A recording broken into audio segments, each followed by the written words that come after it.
All right, y'all. It's the time of the day that you've been waiting for. It is the one show on air that will take you from the boardroom to the bedroom, from politics to the pulpit, and everything in between with your favorite friends.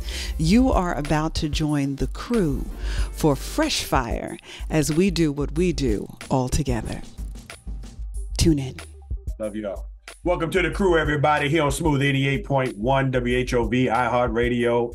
We're on all social media platforms. We here today. Listen, y'all, if y'all just knew what was going on behind the scenes, I'm not even going to tell y'all what Albion came to the show with today. That's a whole No, they don't even know. Yeah, hey, fellas, they don't even need to know that. But we just glad that y'all are listening. Y'all are watching us, whatever the platform is. We're just glad that you hanging with us. Commonwealth attorney, you can tell he's on his day job, see, because, you know, he's dressed up, you know what I'm saying, got the nice button down. He just finished arresting about 10 people.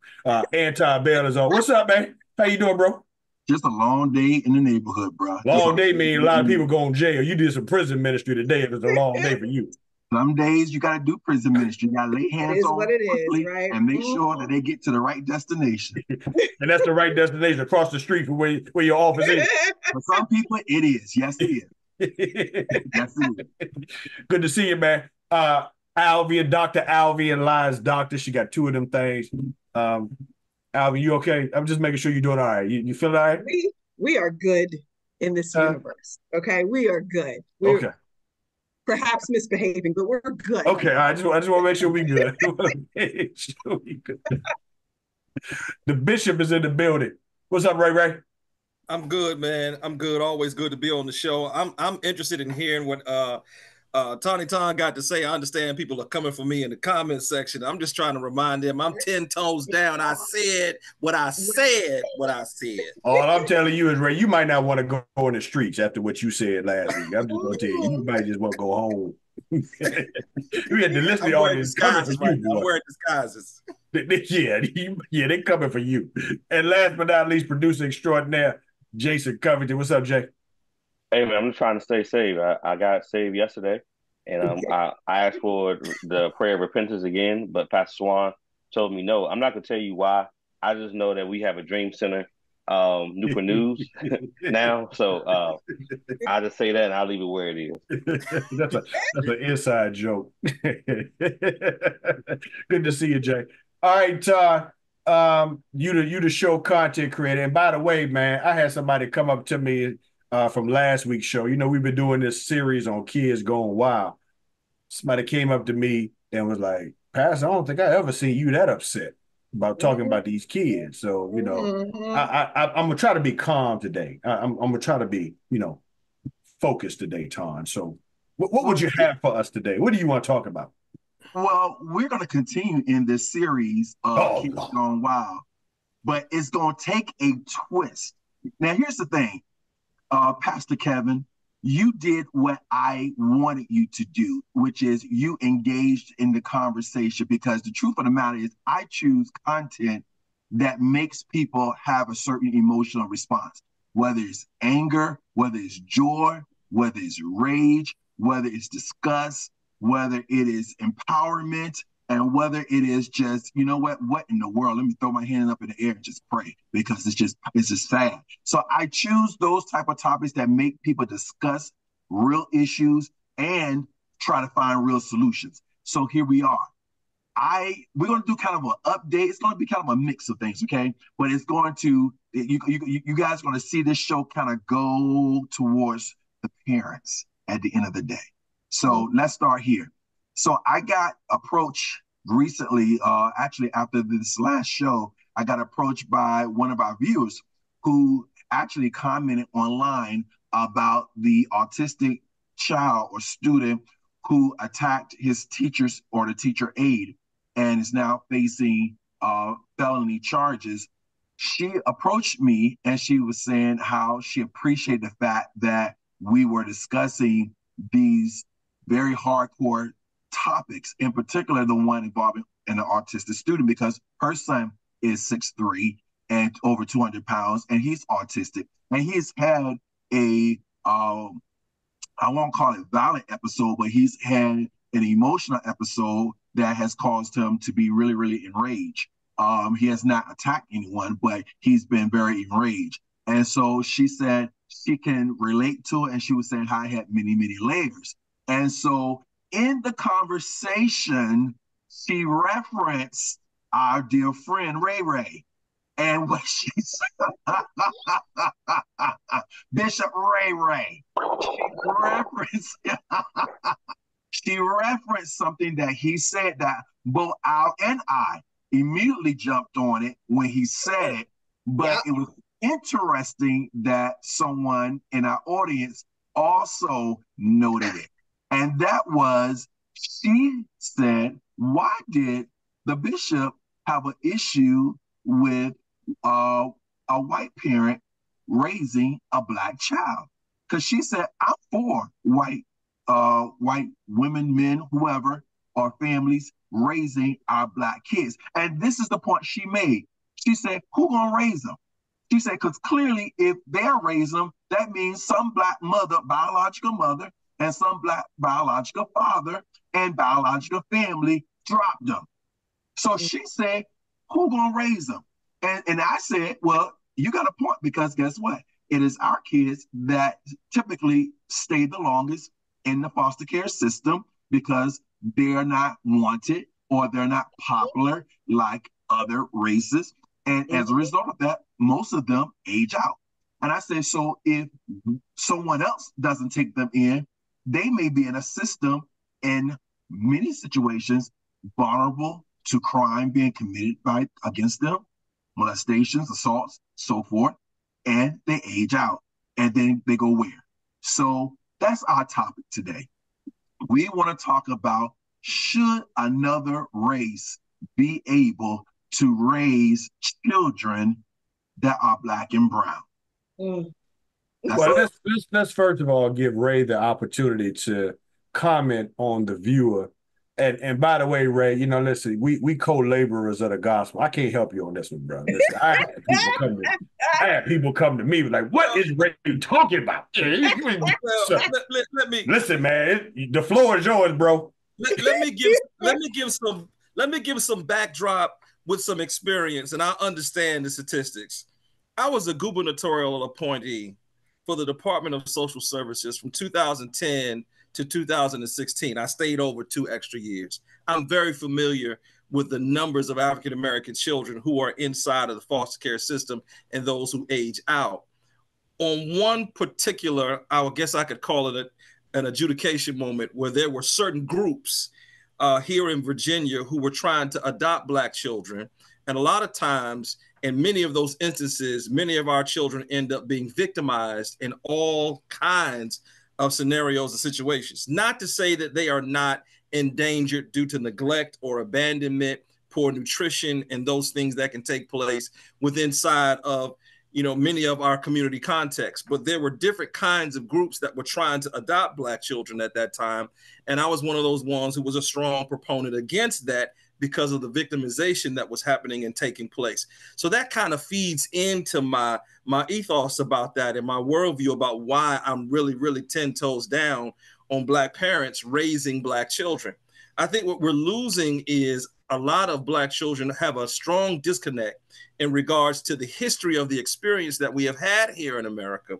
And because of that, they become what I would call, disassociated and disconnected from the experience of what it means to be black in America. And I know that can go into a whole nother different kind of discussion, but we're ending up today with kids who are not consciously aware of what it means in terms of the social strata, economic strata, political strata of what it means.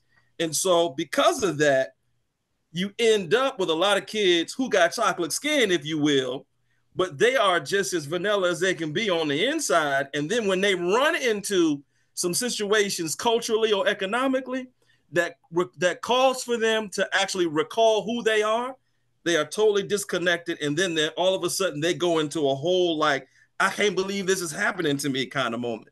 So that is what feeds into my strong stance on this.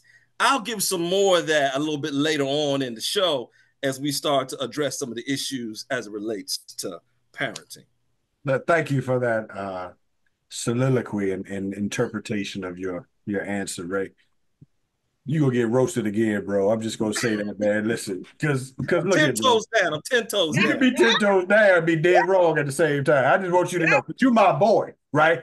I'm gonna tell you when you're right or wrong, and here you're wrong. But the simple fact is, there's a lot of black kids that's raised in black families that's disassociated from reality. There's a lot of black kids raised by black families that ain't got no kind of concept of their own race because our black parents ain't teaching their kids the history of our country, and they leaving it up to schools who's taking it out of the schools. So a lot of kids walking around here don't know who they are, don't know where they came from by black parents. But we don't need to aid to that. That's what my point is. We're aiding to it when we have those, as Albion said, if they're willing to do the work in terms of understanding culture. I don't think we got too many of them that are willing to do the work. Wait, you got a line of people waiting to respond to you. I just want to talk about. Jason, can you start, please, sir? Just start with, please. When you say that we're aiding to it, but at the same time, we as a people have to take responsibility for our people. If we're not gonna raise them, somebody gotta raise them, and they gonna be in the street. And then, oftentimes, you see the other side, vanilla or the light, that come and bring our people in, they treat us better. But again, to your point, they do lose out on the experience a little bit. But you keep saying we're aiding in that. Like as a black man, as a black father, the black fathers have to go back and father our kids. Even if they don't belong to you, we need to go back into our communities and then be a part of our communities. But we can't get mad at Buster because Buster came and took care of little Nehemiah. Somebody got to take care of Nehemiah. No, it ain't Nehemiah in the hood. It's Nay-Nay. Let's go ahead and get don't nobody know his government name. Don't nobody know Nehemiah. They know him as Nay-Nay, Nunu, Stank. That's who they know. Let's go ahead and establish that fact. The difficulty who is Nehemiah? That's what somebody gonna say. Nehemiah ends up becoming Nance because of he's so disconnected away from his sociological, understanding of who he is. Ray, as your boy Ray, you're digging yourself a hole, bro. You just keep digging a hole, bro. I'm trying to help you, man. I am not saying don't take care of the kids. What I am saying is let's make sure that we do our due diligence so that our black parents can take care of our kids and these stats can go down. That's what Alvin, Alvin, go ahead. Go ahead, Alvin. Just chop him up in the best way you know. I know you know how to do. Go ahead. Listen, I'm gonna put myself on mute. I ain't even gonna talk. My thing is that when you talk about, and when anybody, I won't even just come at you personally, Ray, just anybody with the perspective that is similar to yours, okay?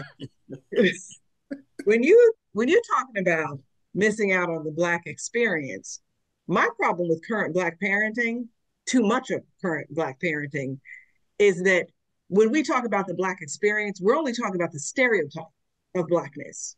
We are not talking about the essence, the power, the authority, the royalty, the capability, the brilliance, the ingenuity, the innovation. We are not talking about that. We are talking about Blackness in its worst stereotype. So very often what we're passing on is stuff that should have died anyway. Like we need to let go of some of the stuff that we have internalized as our truth. So you guys have heard me say this many times, that when people were talking about Black Lives Matter, I was like, they need to matter to Black people, okay? Before we even talk about them mattering to anyone else, they need to matter to us. We don't even believe our lives matter. We don't even believe the greatness of our Blackness. I got into an argument, y'all might have heard me talk about this, where I was just writing in proper English, y'all, okay? Just proper English online. And I told you, somebody came for me about the fact that my sentence discussing the beauty of humanity was somehow playing to whiteness when it was just a simple, grammatically correct sentence that was written. And a Black man came for me. And I had to ask that baby, who hurt you, Sweet Pea? And we came for him too. Huck most certainly did. He was playing 0 games with that young man. And good things came out of it. But the problem was that he too had internalized his lesser status as a man of color and was using that to project onto another person of color what Black meant. So if that's what we're passing on, then I'm glad for it to die, because we need to know who we really are so that we can finally claim our rightful place in America. Because the problem is, from my favorite quote, is not the water that we sit inside. The problem is the water that has gotten inside of us, that is dragging us down as a people. If we were ever to, and as believers, all of us understand this, if we were ever to know that we were truly the righteousness of God, if we were ever to see ourselves as we actually were, if we were ever to claim our rightful place and are at the left hand and the right hand and the foot of Jesus, what we would be as a people would be totally different. But that is not what we're passing on. So if a white family is willing to raise our brown babies and to remind them in that process that you can do anything, be anything, go anywhere, I will fund it, I will support it, I will have your back. I may not know what it is to wake up Black, but I do know that I love you and I'll support anything it takes for you to be great. You can have our brown babies. And you can have our brown babies, because you're doing better than some of these folks right here talking about you never gonna be anything better than your daddy. Your good for nothing father ain't done nothing around here, and you ain't worth crap because your daddy ain't worth crap. The stuff that some of us are doing to our children, outrageous. Okay, like, so you are never gonna hear me say that. Now, do I believe there are some beautiful, unique things about our Black experience? Yes. Do I believe that a responsible vanilla parent is going to make sure that they are connected to a beautiful community of color so that that child knows the wholeness of the experience? Absolutely. But do I believe a parent who loves a child can love beyond the color of their skin? 100%. 100%. And just in case you're trying to just insinuate just slightly that the reason why this young man went off on this teacher is because he was not raised by, let's say, a Black mama, because we know Black mamas stereotypically don't play. Well, let me reference you back to the first young man that slapped the teacher in the face twice. Initially, he was charged with misdemeanors. Well, now, guess what? Winston-Salem, they said, no, we're going to send a message to these kids that's putting their hands on these teachers. And unfortunately, many of them are Black and brown, and they have gone and they have indicted that brother on felony charges. Now he's facing felony charges for assault and battery, felony charges for kidnapping, felony charges for threat to a teacher, because he said he would kill her. He said that to her, or it is alleged that he said that to her. So he is now facing, 17-year-old is now facing felony charges, and he was bragging, boasting about, ain't nobody coming. I just slapped you in your face, called her name, and said, ain't nobody coming to your rescue. So what you gonna do now? You need to call her another name, say, you need to go back to teaching. But now you in handcuffs, and now you locked up in somebody's jail as an adult, and you're gonna be, and they've already said, the DA have already said, we're gonna teach you a lesson. We're gonna teach him a lesson. And you're going to have some Black people that's going to try to protest that. Go ahead. They're going to try to say that that's wrong, because now if it was a white kid, the white kid wouldn't have got these charges. See, this is how it works, Todd. You know, this is how it works, right? So you stand in front of the classroom and you're going to act big and bad. And you're going to slap a teacher twice, right? To the point where you knock her glasses off clear across the room, right? And you're going to stand over her and call her a B and tell her to go teach her class. And yeah, and you doing it for likes. You doing it because you got kids in the classroom, got their cameras out, their phones, they recording it, they posting on social media. Now you think you the man. And I guarantee you, you're going to have some Black people down in Winston-Salem complaining that this is wrong. And while they're complaining, he going to get locked up. While they're complaining, he already got indicted. While they're complaining, he's going to be tried as an adult. And while they're complaining, when they see that video, they're going to convict him. And so you do all your complaining all you want to. You should have done some intervention and some prevention before he got to this level where he felt empowered and emboldened to go into a classroom and put his hands on a teacher and slap her glasses off of her. That's when you should have got involved before he did all that. So you can do all the complaining you want to, but guess what? While you doing all the complaining, he gonna have on a white and black suit. That's what he gonna have. And I'm just telling you, this is how it works, right? Well, because the first instead of accepting the responsibility that this kid was wrong, what we sometimes do, not all of us, to your point, Alvin, not all of us, but sometimes what we do is we want to take this and say, well, this is excessive, right? He's only 17. He shouldn't be tried as an adult. We'll go that route to try to paint a victim picture here. But he's no victim, right? And sometimes we got to understand within our own community that at the end of the day, people make choices, right? And you are responsible and accountable for the choices of your behavior, especially as Black people in this America, where you already know that if you go to court, it's likely this stuff gonna go against you anyway. So if you know that, then why would you even put yourself in situations where the outcome is gonna be what it is? That's just the reality of this situation. And that's the part I don't understand. But Jay, hearing what Ton just said about the city moving up the charges to a felony, does that encourage you as one who's in the school system every day, seeing teachers and educators getting hit and all kinds of stuff by the kids? Very, very short and simple answer, no. And the reason why is because what Anton said, the prevention and intervention. This child didn't start that day and slap her face. We had an incident in our locale where a student, and thank God there were other people to be able to validate what happened before the camera started rolling. A student attacked him, and he had to defend himself. This is one of the reasons why I'm not going above middle school and going to high school. Because here's the thing, I'm 200 and right now I think I'm 240 pounds. No, 238. I got on scale. 238. Lost a little weight. But these kids now 6'2", 6'3", 6'4", 260, 270. And there's you could be CPI trained, but if you got a 6'4", 250-pound Black dude that's pissed off with you coming at you full speed, there's no restraint. I'm gonna put you down, and then me and Tom will have a conversation later. And say, hey, I'm sorry, because here's the thing, I want to go home. So yes, I'm encouraged that this boy, the charges were levied a little bit higher. However, I hear it every day. I'm gonna kill you. I'm gonna set you on fire. I'm gonna cut you with a katana blade. I'm gonna shoot you. I'm gonna beat you in your face. I'm gonna beat your mama. I'm gonna beat your wife. I'm gonna do this to you. I'm gonna do this to your wife. And sexual explanations. These kids are filthy. And like as an educator, you have to have a certain level of maturity that say, regardless of what they do, I'm not gonna come out of character. But at the same time, like I said, if a young man 6'4", 6'5" coming at me full speed, we're going to have some conversations. I'm going to try to get away. I'm going to do my very best to get away. I might even do a little two-step, but I ain't running.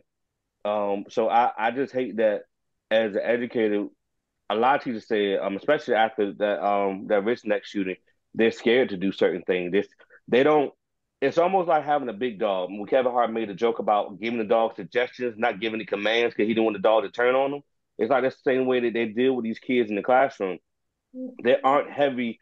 Hey, you can't do that, because then the first thing the student gives them, well, what you gonna do? Then this comes out, like Swan said, it comes out, and then these kids, when I tell you that they get beer muscles. I had a kid walk up on me 2 weeks ago and say, "Yo, F you, I'm gonna F you up, come outside." I went outside because I want to see what he's gonna do for real. But the mere fact that a 14-year-old felt empowered to walk up on a 40-year-old man, there's no way on God's green earth at Aberdeen Elementary School that I would have walked in on Miss Thomas. There's no way in the world I'd have walked in on then called Jefferson Davis on Miss Harvey and said, "I'm gonna slap your face off." There's no way in the world I'd have walked in Bethel High School and walked up on Tracy Parker, the PE coach and the football coach for Bethel High School, and say, "Yo, come get these hands." But that was because of the level of respect and decorum that George Covington and Joanne Covington and Apostle Joseph G. Sneed and the late Apostle Marion Jones, that they instilled in me, and the people that's here, Swan, Alvin, Ray, because even when I get beside myself, Swan, I've told you a story how he threatened me over Michelle multiple times, and he won't play it. But that was because you got a cocoon of services in the home, in the church, in the community. Now the kids don't have that. They don't have. If a neighbor come outside, so I'm gonna tell your mama, the kid cussed the neighbor out. And I'm like, yo, you do know that she old enough to be your grandmama, and you talking to her like that.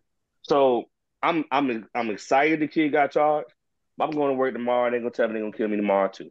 So I gotta ask this question, Tom. Let me ask this real quick. Well, hold on. You need an update before you ask that question, because there's more to this than the audience knows. That kid that got indicted for 2 separate incidents. He got indicted. So what went viral on social media was him slapping the teacher. What we did not know was that he had attacked a male teacher just days prior to smacking this teacher. So he got indicted on attacking the male teacher, and he got indicted on attacking the female teacher. So you're dealing with now a pattern of behavior. So for those who are out there who are saying it's excessive, they're sick and they're tired of what they're seeing. So ask your question. So now let me ask this question, Todd. And we know, and this is for Al too. Jason, you too. Since we know society's different now. We know these kids are different now. We know that parenting is different now. One of the things, even in our session when we were at HU, somebody pulled me to the side, and the first thing they want to say is, well, Child Protective Services, you can't really do much, and they're gonna call the CPS on us if we try to do something, and we're gonna get in trouble, right? And so kids know that parents can't go but so far.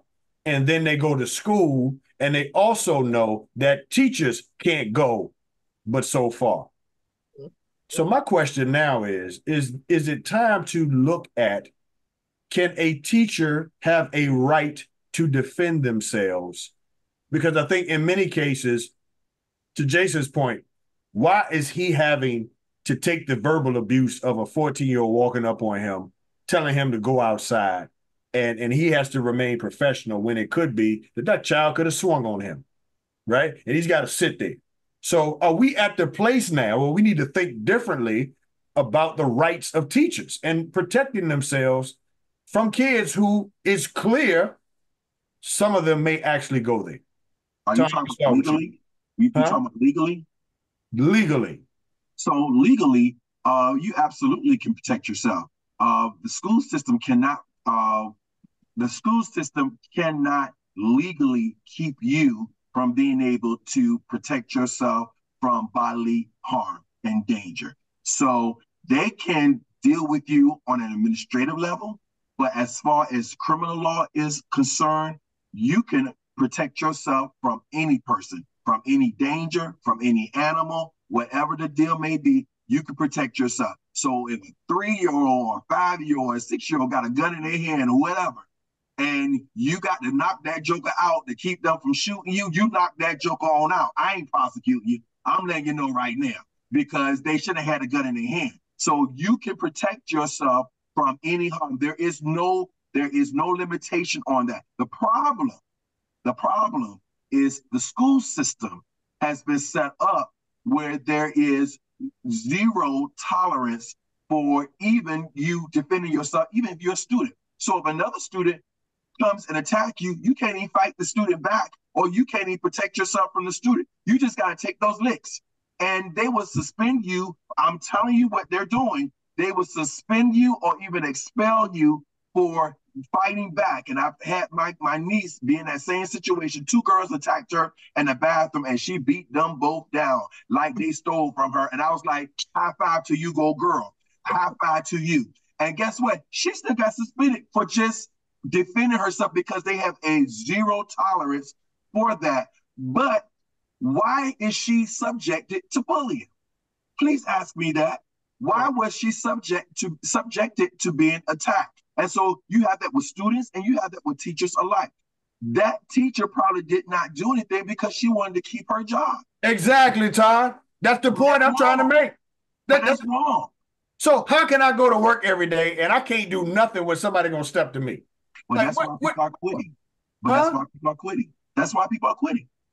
That's why they're quitting the profession, because they're saying, I'm not going to put myself in that type of danger, nor am I going to allow myself to be dehumanized. If I'm not going to allow myself to be subject to a child, it's one thing for an adult to bully you and to hit you and you have to fend for yourself. Now you got children who should be respecting adults and their elders, they're now doing it, and it's okay. And if you say anything to them, or if you try to at least stop them from hitting you, you can lose your job. And here's the other piece. You run the risk of the parent coming up to school and now they want to fight you, because in our area right now, we have a case going on where a 10-year-old was shot and killed by a stray bullet, but it was the result of a fight or conflict going on among a bunch of teen girls.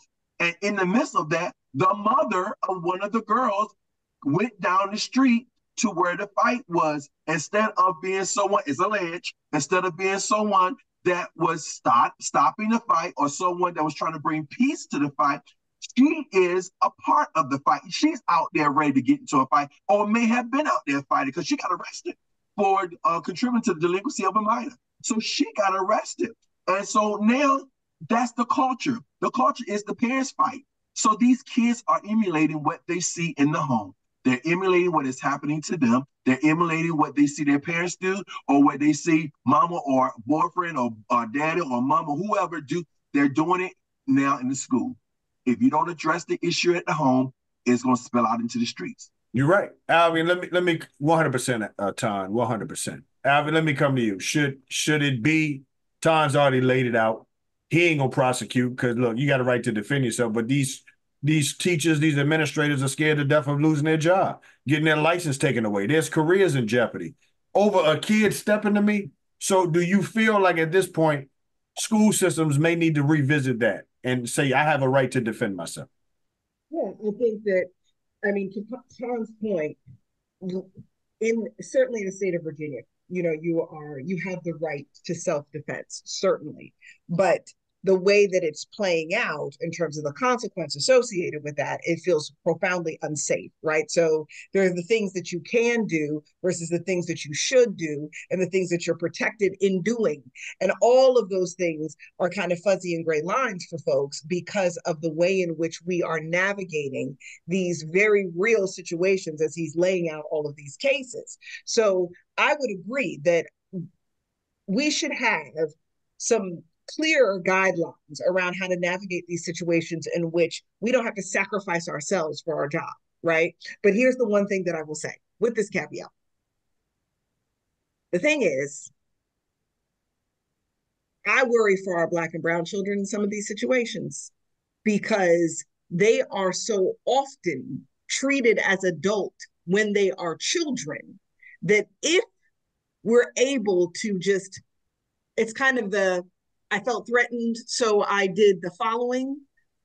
Where is that line going to be, right? So if we open up Pandora's box, we need to be very clear about how we're going to navigate these spaces because we do have racial and cultural issues in schools. There is an exponential difference between the amount of time that students of color are getting for the same infractions as their vanilla counterparts. And we have data for that all across the United States. It's disproportionate, and it mirrors that of the jail system. Now, we are very fair on the show. If you did the crime, you do the time, and we do not care. Okay, so let me be crystal clear about the fact that we're not looking for a pass on criminal activity, and we're not looking for a pass for behavior that is absolutely unacceptable.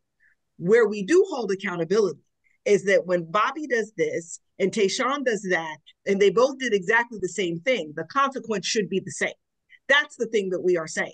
We're not saying we're excusing the behavior. We do want to see equal treatment for the behavior, no different than the conversations we've had about police-involved shootings. We support the police in the hard work they do all the time. We just want to make sure that justice is applied justly, right?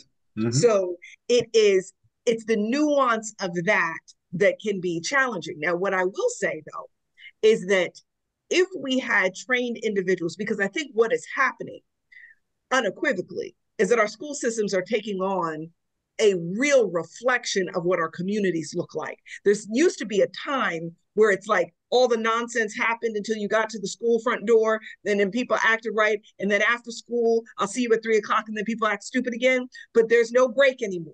Now all the nonsense is coming straight into the school day, and it's happening all during the school day. So teachers don't even get to teach. And then the nonsense is still happening when it spills out into the street. So there's no break for the nonsense anymore. So I think that we're starting to hit a point where our schools also need the wraparound services that are happening throughout the day. And that means that there are different kinds of partnerships that are happening in the schools where social emotional intelligence is taught inside of schools. Conflict resolution is taught inside of schools. It is part of the mandatory K through 12 curriculum. It's not a set aside, it's integrated through the curriculum. You can't get out of school without going through this kind of training.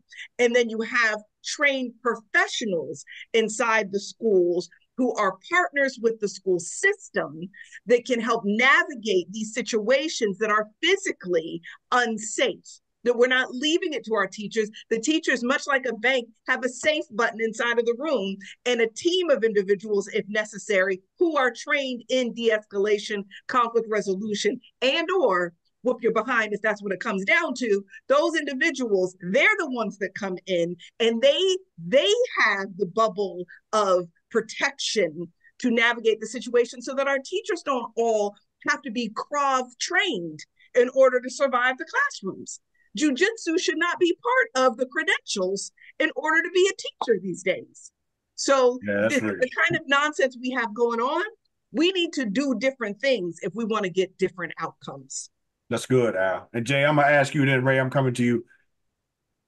Would you feel better as a counselor if you knew that you could defend yourself and not face the consequence of potentially losing your job? Because I know you got wife, 2 kids. You can't go home and tell mama you ain't got no job. I get that. I was like on Soul Food. You can't tell a black woman you ain't got no job. I feel like Chuck. Those who know who Chuck is, Allen Iverson. We talking about practice. I feel like we hearing everything Alvin just described and everything you just described. Like, I'm going to work to help these kids. Like, let's be clear. Let's be abundantly clear. I did not go back into education for the money. I not at all.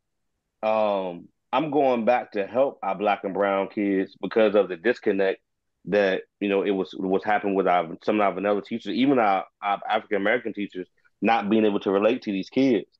So 100%, I would feel better that if I knew that my locale said, Covington, if this boy came and put his hands on you, not beat him down, but you had the right to physically restrain him with no recourse from us. But the issue is that's a very fine line because a lot of these teachers, they are fed up. So they come to work with that wish a brother would.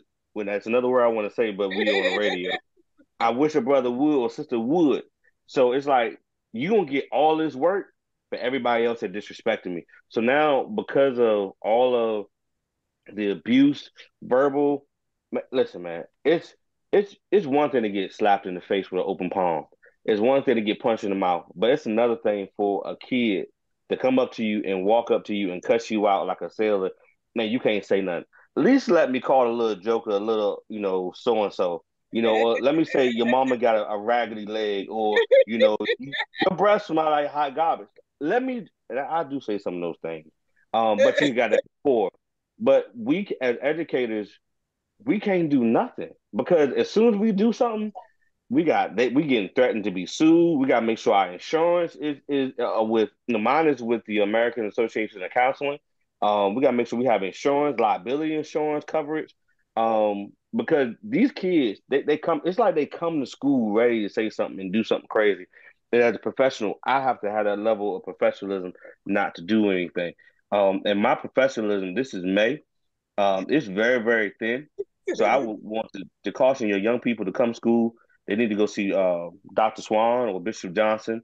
And if you having some problems at home, go see relationships expert, Dr. Alvin Alliance. And if you're still having some trouble, I'm sure that the Commonwealth Attorney will have a session with you to let you know that if you continue to do these unlawful things, that you will go to jail.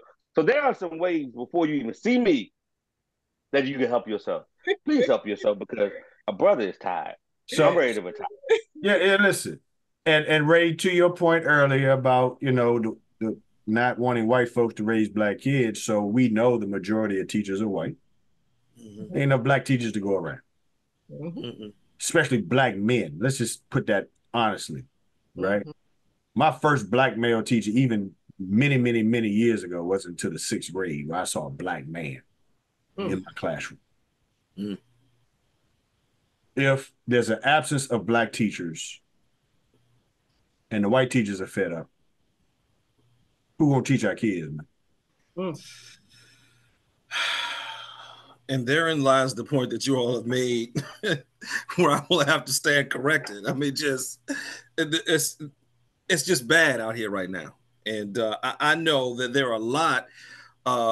When I consider myself, my wife wanted me, in an interim time period before, moving on to the university level to teach, to go back into the schools, and I refused. I was like, on one end, I've done my time, having worked with young people over many years and decades, but to the point of what Alvin had to say, unless there is some kind of policy and curriculum change that will allow counselors and educators to be able to respond in some kind of way to communicate that there is a line that you cannot cross. And if you cross this line, I will not be responsible for what may take place. Now, we're not saying, you want to hurt or maim.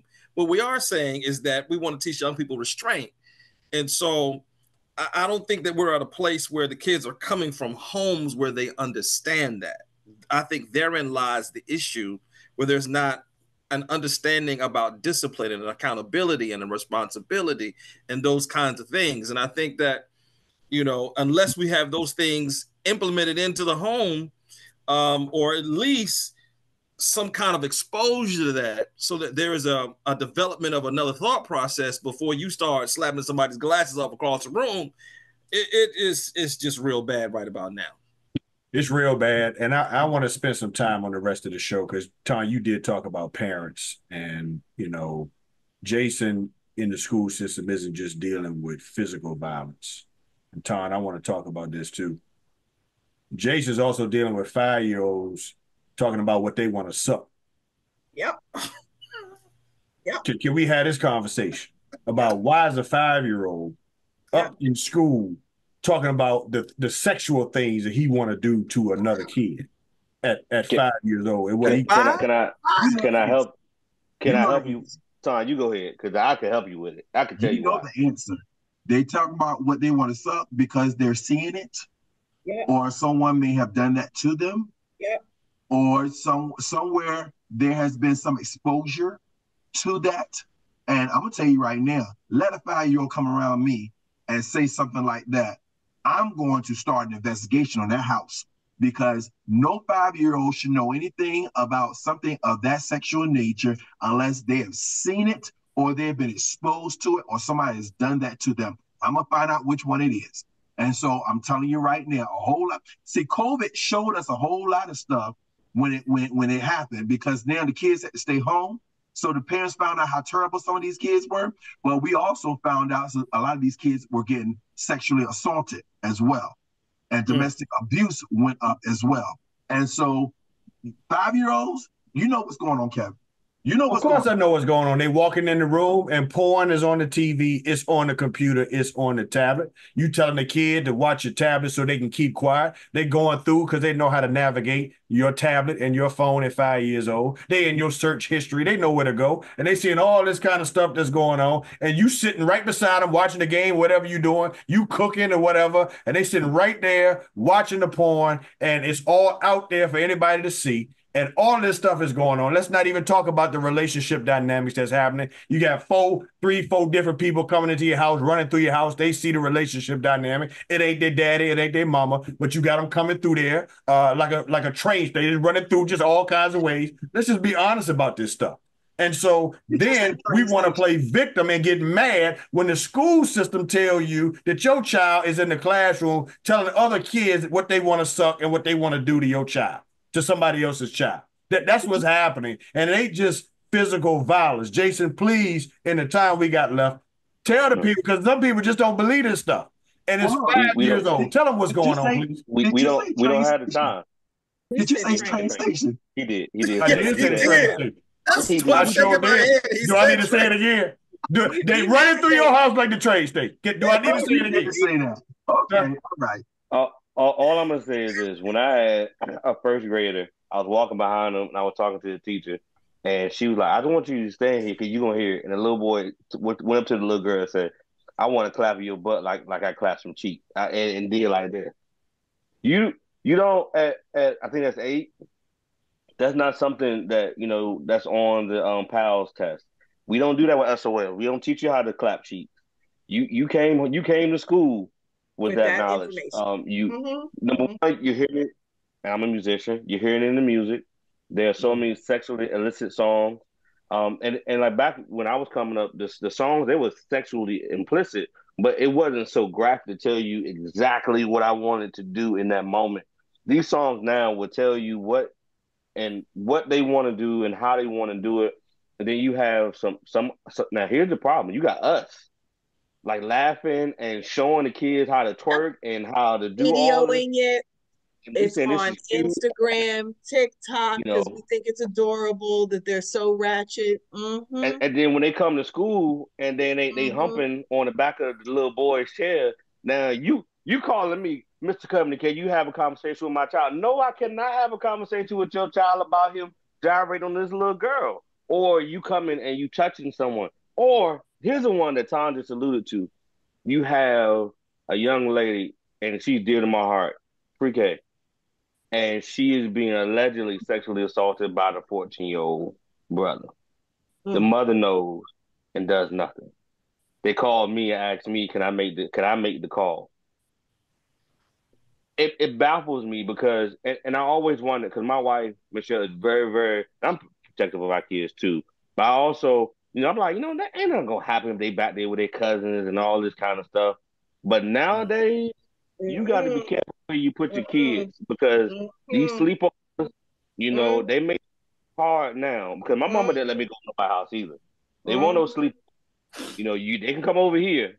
They can come sleep over here, but you can't go over there. Yeah. What's happening is our kids are being sexually assaulted in the most gorish and ruthless ways. And then now they have that trauma they have to deal with. So now you got a kid that their brain hasn't even begun to form and they're sexually active. Yeah. At the age of 8 and 9 and 10 years old. Then Lord forbid when you get to 5th grade, now you having sex in the bathroom, you having trains ran on you in the back of the chorus room or in the corridors where they think nobody's watching. And these are the things and these are the issues that I'm seeing in schools that there aren't enough of me. They're not enough for Swans. They're not enough for Albions to be able to put these fires out. This goes back to a conversation we had earlier on in our season. It starts at home. Charity starts at home. These fathers loving on these girls, showing them what it means to be loved and appreciated. These fathers showing these young men how to talk to young guys too, and how to talk to young women. That's not happening. And they come into the school. When I tell you it's Sodom and Gomorrah in some of these schools, it is Sodom and Gomorrah in these schools because these kids, everything is available to them with the phone. These phones are computers. They're looking at everything. Now, Youngkin has blocked some of this porn stuff, but Youngkin ain't get all of it. You got the TikTok stuff. You got X that got stuff on it, and these kids are getting to it. And because their minds have not formed in a way to know what's right and what's wrong, they go and they start experimenting. And these kids on the bus getting anally assaulted with rulers and with the finger. You can't even ride the bus no more without somebody trying to touch you. So it's when I tell you I have legitimately seen it all. And that's why I have another reason why I have a counselor, so I can go and process these things and unload, because I was finding myself being short-tempered with my kids, coming home and not wanting to be bothered because 8 hours looking at and dealing with this other foolishness and like becoming disconnected, where I am here at the house. It's ugly out in these streets and there is no game. And then I want to, this last point, I'm done. Ton alluded to the families fighting. That's every day at our school. You got the mothers and sometimes the fathers coming up there trying to fight teachers, fight kids. I've been threatened many times. I said, hey, I just want to remind you that I don't need this job. I will walk off today if you put your hands on me. This ain't no kid. You 30, 40. You put your hands on me, Please no. we're not going to the street. We can go right onto the security office. We close the door and then cut the music up. So if you want to rumble, we go ahead and do that, Jack. So I ain't the one. And let me say something in partnership with what Jason just said. My kids are much older now, so I could speak to this when they were younger, and I'll just say this very briefly. But I sent my kids to private Christian school.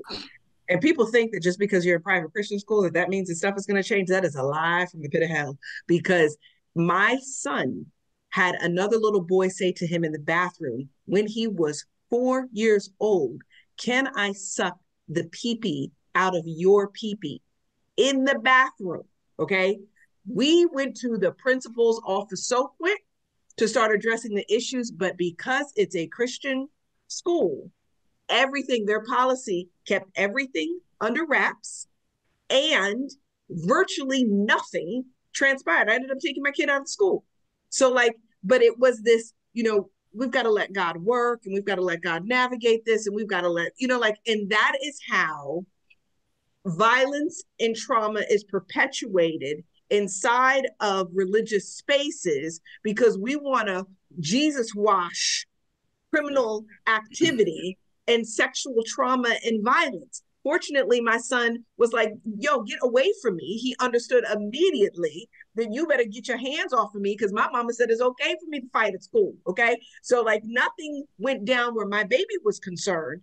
But the reality is that we were in a private Christian school paying good money to try to make sure that we had our babies in environments that were going to be Jesus filled. And please know, Satan is moving amok in those spaces just as well. So do not ever get comfortable feeling like you could just take your hands off of and not be responsible for your children. Your first responsibility as a parent is to protect your child. And that doesn't mean going to school trying to fight folks when you know your child was acting up at home. Don't act like you didn't know that. So you don't need to go fight folks. What you do need to do is fight for your family to be able to be healthy, healed, and whole by you changing in ways that allow for your children to grow up in healthy environments, because they didn't wake up acting a fool. Honey, they watched their way to acting a fool, because more is caught than is taught.